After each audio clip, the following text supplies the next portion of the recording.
زمونږ زندگی دا د مسلمانۍ په طرز باندې په طور او په طریقو باندې دا قرآن عظیم الشان کی مسلمان صرف اور صرف دا پنوم باندې مسلمان نه بلکہ مسلمان د سو خبرو مرکب دی او مجموعه دا عقائد دی عبادات دی اخلاق دی معاملات دی او کردار دی دا انسان د دې مرکب دی د عقاید مرکب دی د عبادات دی د اخلاق دی د کردار دی او د معاملات دی کله دا انسان کی موجود وي نو ته یو مسلمان ویلې شي ان الدين عند الله الاسلام بیشک د الله په نسبت باندې دین چې کوم دین هغه صرف اور صرف هغه اسلام دی اسلام نه علاوه بل دین نشته اجمالی خبره وکاو انتهایی مختصر وخت یو دومره ټیم په دې وخت کې تفصیلی خبره پکې وشي د مسلمانانو اولنی پہچان څه دی د مؤمن اولنی پہچان څه دی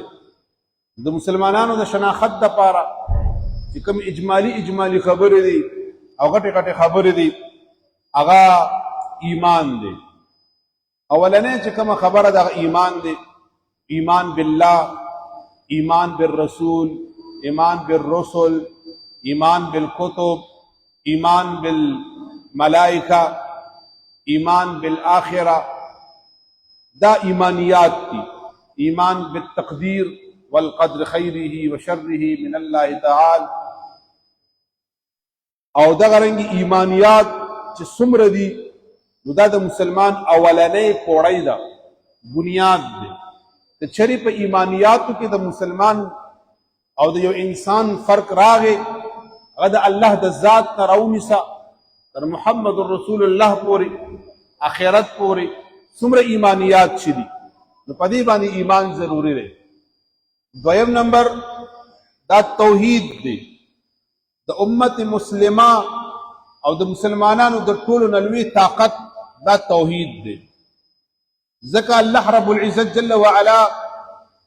د ملوکیت د ملکیت الله رب العزت جل وعلا د توحید او د وحدانیت دا یو داسي عقیده ده چې دا د مسلمان پہچان هم دی او بنیاد هم دی چې په دې کې معمولی غونتم نقص راشي بیا مسلمان نه پاتې کیږي دا معمولی سلوک راته شو حمزه شو دا سلوک الګ معمولی وزیر ته په لږ ویږي دا راشه دا ماشین د سلوک دا راغواله یعنی په توحید کې صرف د الله نه غوښتنه ده په توحید کې صرف په الله باندې باور ده په توحید کې صرف د الله رب العزت په وړاندې ښکته کېدل دي په توحید کې امید د الله نه ساتل دي همدغه توحید چې انسان په دنیا کې د الله رب العزت جل وعلا ذات بابرکات تا سر تسلیم خموي رسول الله صلی الله علیه وسلم دیار لسکالا په مکه معظمه کې د توحید درس ورکړیو او د توحید په حواله سره نبی علیہ الصلوۃ والسلام دیار لسکالا په مکه معظمه کې سخت صعوبتونه سخت تکلیفونه برداشت کړو رسول الله صلی الله علیه وسلم مبارک ذات بابرکات د توحید د پاره کم طرز او حکمت او طریقې کار باندې کار کړو هغه رب ذوالجلال جل جلاله محفوظ فرمایلی دا دریم نمبر خبره مسلمان په پہچان کې د ایمانیات و نبات د توحید نبات هغه سنت رسول صلی الله علیه وسلم دا لازم ملزوم دی الله او د الله نبی لازم ملزوم دی توحید او رسالت لازم او ملزوم دی یو چیز باندې صرف دا نه ده چې انسان با په هغه باندې اډانی لکه مثال یو سړی وي دغه الله منم خو رسول الله نه منم نو د ایمان او د مسلمانی دا کامل او اکمل نه ده سنت رسول صلی الله علیه وسلم دا د کامیابی دپاره فی الدنیا والآخره یوه بنیادی زینت او بنیادی پوړی ده. سنت رسول الله صلی الله علیه وسلم او حجیت حدیث د رسول الله صلی الله علیه وسلم دا د دې زمانې د ټولو نه لویه یو لوی طاقت او دولت دی. په موجوده زمانه کې ایتکس،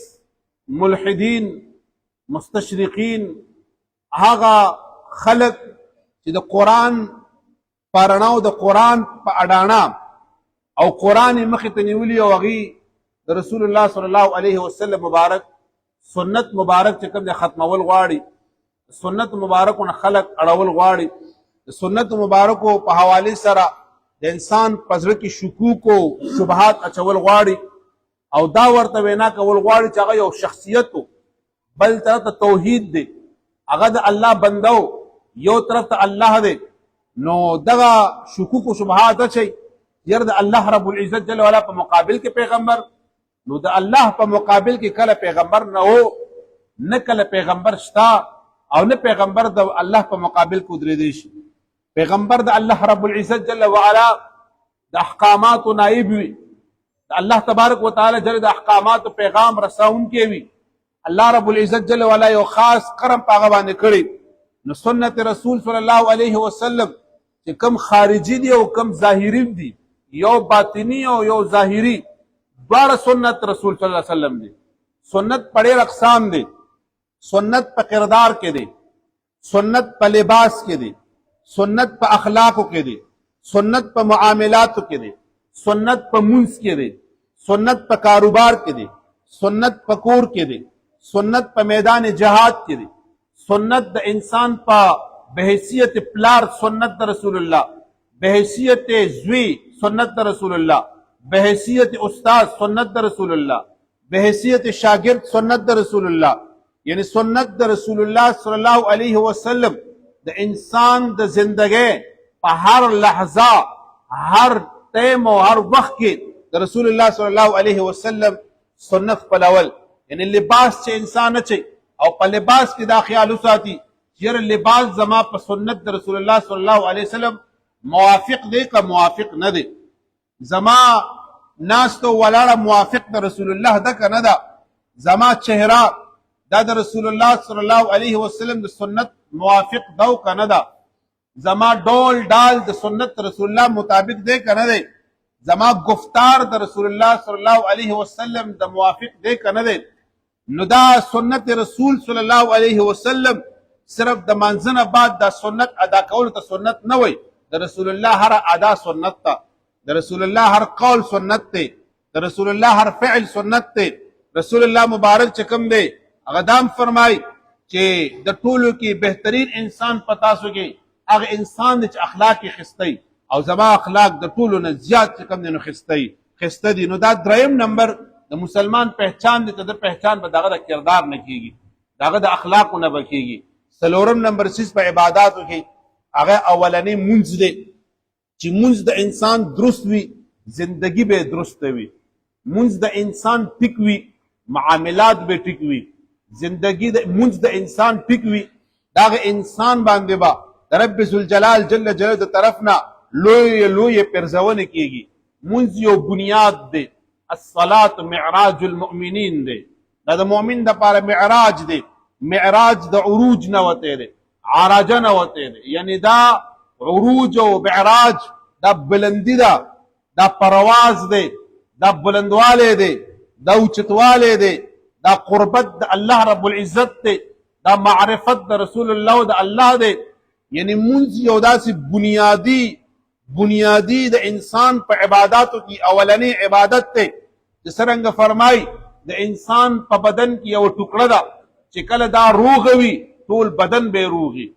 چې کله دا صحیح وي ټول بدن به صحیح،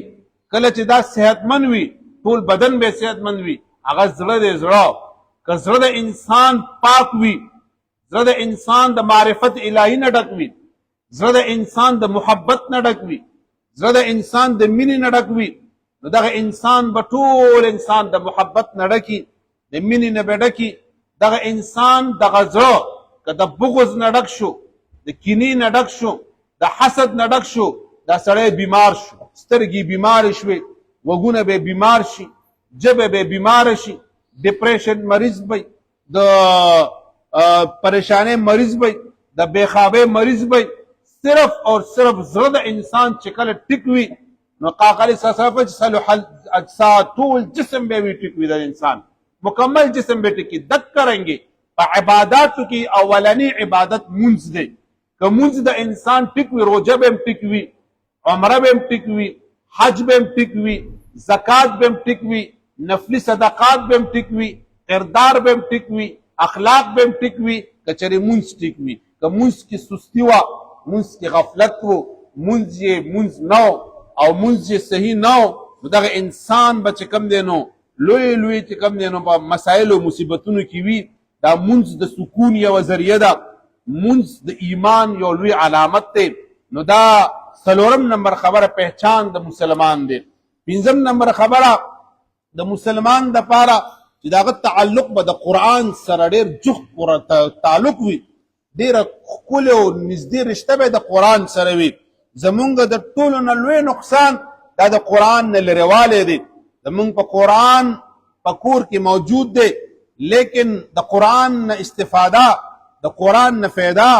او د قرآن عظیم الشان نه ځان پویول دا زمونږ په ژوند کې ناپید دی او نشته دی. روزانه د قرآن تلاوت نشته، ترجمه د قرآن نشته دی، عمل په قرآن نشته دی. نو دا پنځم نمبر خبر او پہچان د مؤمن او مسلمان چې د ده تعلق د قرآن سره او مضبوط تعلق به وي.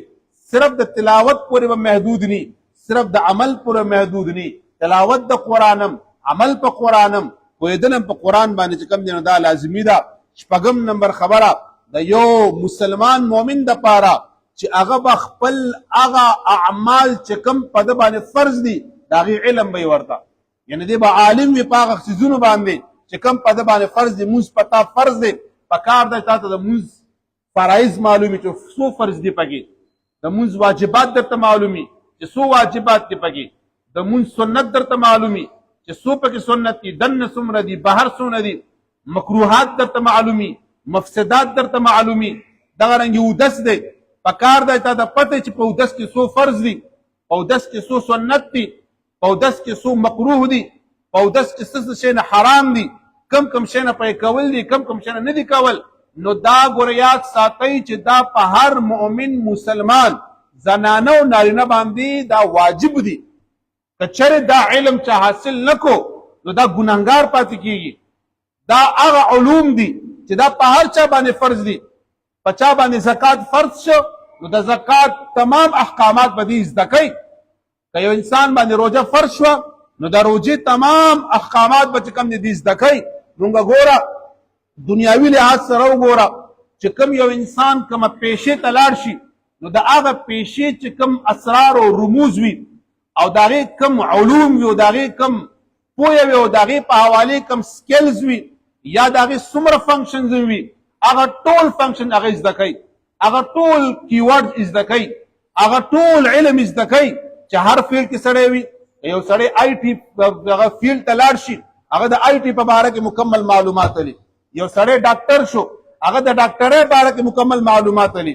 یو انسان زمیندار شو هغه ته د زمیندارۍ باره کې مکمل معلومات ځان لا اخلي. دا خو یو اسلام او یو دین دی چې مونږ هغه د هغې په باره کې معلومات حاصلول چې کوم دا ګواره نه کوو. حالان کې بنیادي معلومات چې څرنګه د دنیاوي د یو څیز بهتر انداز کې د چلولو لپاره هغې ته د علم ضرورت دی. چې کوم یو انسان په کوم فیلډ کې ماهر وي نو ماهر مطلب دا دی چې هغه ته علم دی، هغه ته د هغې په باره کې نالج دی، هغه ته د هغې په باره کې پوهه موجود ده. نو د هغه نالج په بنیاد باندې هغه فیلډ کې ښه کردار ادا کولی شي، هغه ښه پرفارمنس کولی شي. نو علی هذا القیاس چې کله تا ته د اودس مکروهات معلوم وي، واجبات معلوم وي، د اودس په حوالې سره تا ته علم معلوم وي، ته به اودس په بهتر انداز کې کړي. چې اودس په بهتر انداز کې وکړه او بیا د مونځ درته پته ده چې زه کله مونځ ته ودرېږم نو دا مونځ نه وړاندې ماله څه کول پکار دي. چې زه مونځ ته ځم او الله اکبر ویم نو څه کارونه کول ماله پکار دي. دا په تاسو کې هر چا باندې فرض دی. که چېرې دا څیز تا ته معلوم ني چې زه مونځ ته ځم زه به څنګه ودرېږم، زه به څه کومه، اول څه مال کول پکار دي کرایټیریا سره مستدو درېدو چې کله بیا زه تکبیر تحریمه وایم او زه به لاس چرته کې تړم لاس مې وتړلو زه به سبحانک اللهم وایم د هغې نه بعد به څه وایم څه داسې حرکات او سکنات پکې مانه کېږي چې موس مې دماغ خرابېږي هغه کمې خبرې دي کمو خبرو نه ځان ساتل دي کم کول دي نو دا د انسان د دې په حوالې سره علم حاصلول او پوهه حاصلول دا د مؤمن مسلمان یو شناخت دی دا دغه پہچان دی ضرور به دا چې کوم دی هغه ته پته وي اووم نمبر خبره د مؤمن پہچان چې کوم دی ما درته څنګه اول کې عرض وکړه چې ګوره دا دین یو دومره واضح دین دی او دومره ښکاره دین دی چې د دې اډانه په یو شیز باندې نه ده یعنی صرف عبادت کول دین نه دی صرف منځ کول دین نه دی صرف قرآن تلاوت کول دین نه دی صرف اور صرف عمرې کول دین نه دی یا صرف اخلاق خسته دین نه دی یا صرف د چا مال نه خوړل چې کوم دین نه دی چې بعضې زمونږ وروڼه دا خبره هم کوي چې نیت مې صفا دی صرف نیت صفا کېدل هم دین نه دی صرف اراده هم دین نه دی دین اکمل دی دین مکمل دی دین کې منځ هم شته سجدې هم شته عمره او حج هم شته معاملات هم شته اخلاق هم شته نیت صفام شته ارادم شته د دین اسلام یو داسې معتدل دین دی او داسې یو درمیانه دین دی چې په یو خبره باندې فوکس نشته دی په یو خبره باندې ټریس نشته دی په یو خبره باندې تا رانیسي نه آقا مې فرمایي چې وایي زه پیغمبر یم بشرم یم نورم یم زه د شپې عبادت هم کومه زه د شپې اوده کېږم هم زه وادم کومه زه چې کوم دی نو نکاح هم کومه زما بچیم شته دی زه روټۍ هم خورمه زه هر یو څیز کوم چې کوم تاسو کوئ خو باوجود د دې نه زه د دین یو رهبر او رهنما او د دین یو آقا علیه الصلاة والسلام یو شارح اصل آقا علیه الصلاة والسلام فرمای چې باوجود د دې نه د بشریت په رنګ تمام کارونه زه کومه نو انسان ته رب ذوالجلال جل جلاله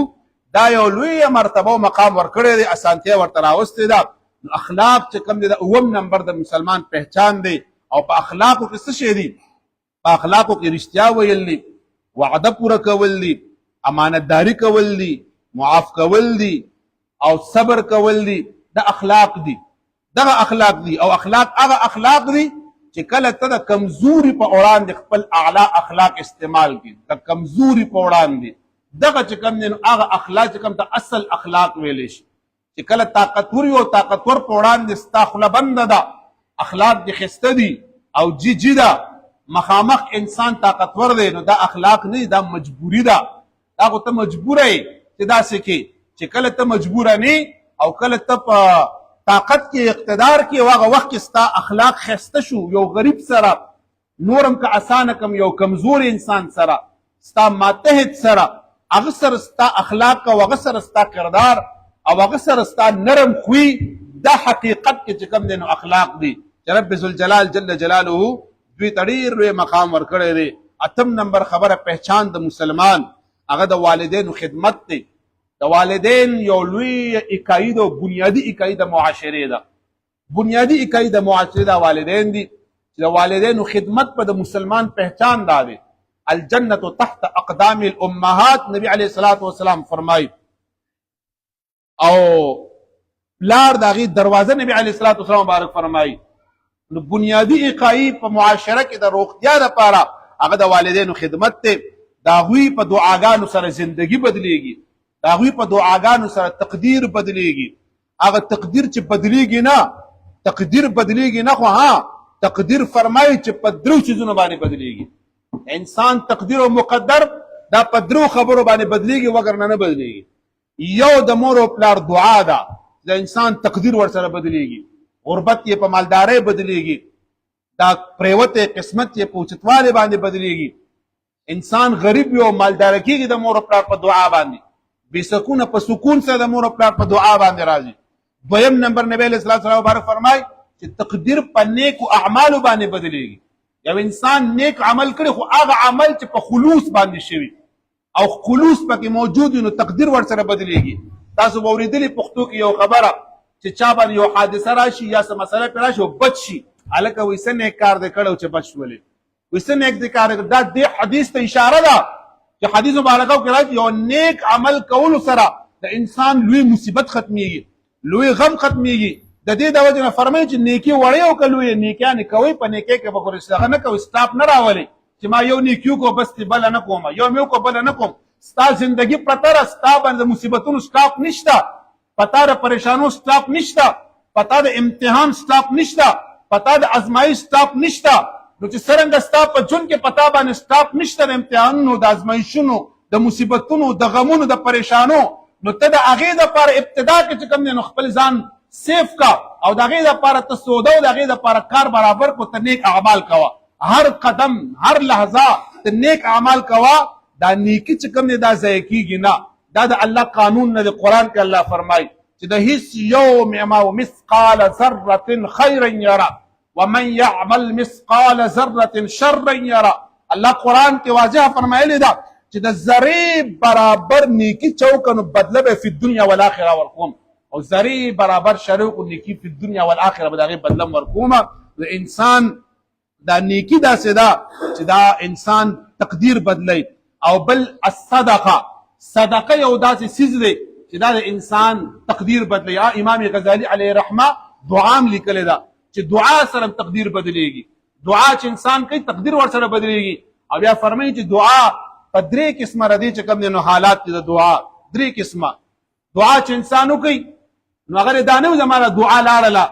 او دا سر د پاسه تیر شو دی غوړ اثر ښکاره نه شو. نه، امام غزالی علیه رحمه فرمایي په احیاء العلوم کې ایوب مبارک فرمایي چې دا دعا نه، دعا درې حالتونه دي. اولنی حالت دا دی چې دعا تا څنګه وکړه هغه به فوري قبول شي او تا ته به احساس وشي چې دعا مې قبول شوه، یا ستا دعا وه یا ته چا دعا کړې وه او ستا دعا قبول شوه، تا ته به احساس ضرور کېږي چې دعا مې قبول شوه. دویم نمبر، ستا دا دعا په هغه وخت کې ته وکړه، هغه وخت کې اثر ښکاره نه شو، قبول یې نه شوه، خو یاد ساتئ امام غزالي فرمایي چې د دغې دعا چې کومه تا کړې وه او ته یې قبوله نه شوله، د هغې په بدل کې الله د تا نه یو لوی مصیبت ختم کړی دی،